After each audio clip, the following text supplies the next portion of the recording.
Why is July important? It's my birthday and my brother's birthday. Happy birthday. Any Bermuda connections? What's the ties to Hamilton and Bermuda? What is the Bermuda connection? Well, Hamilton was their honeymoon, but my husband and I used to go all the time, and my whole family would go. Okay, so you have a tie to Hamilton? The whole family went with all the grandchildren, everything. We spent.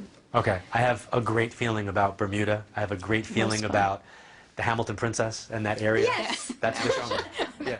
For the last 25 years, he has helped thousands by predicting the future and communicating with those that have crossed over.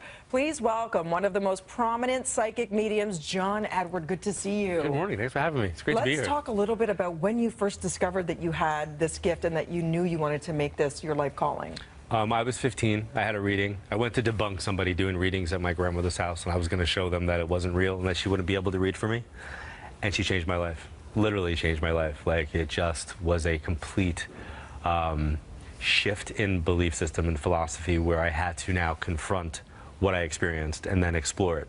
And she told me I had this ability and that I would be doing this. So from that confrontational, I say confrontational, but from that journey of confronting a philosophy that I didn't really resonate with to learning about it, I was like, well, this is normal. We all do this. Like, we all have intuition. Like, this is not psychic. Then I realized it wasn't as normal as I thought it was.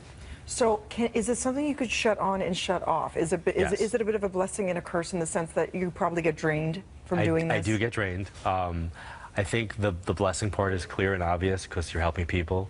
The curse comes when you get attacked for it in a way that's personal or kind of the vitriol sometimes that comes at you is kind of like, whoa, where's this coming from? Like, but it's more of a blessing than anything. And yeah, it can be draining. You used to have an 8-year-long waiting list. I did. It's now 2 years. I did. I have an interest. Like we like to call it an interest. I like to call it an interest list because we randomly pick people off of the list. Meaning, some people have been on there a week. Some people have been on there for years. But at this way, I don't feel like I'm going in order because I literally had an 8-year list and I went in order of who was on the list, and it was kind of crazy because some of the people that were on the list had passed, and I wound up reading their relatives. Oh, wow. It was crazy.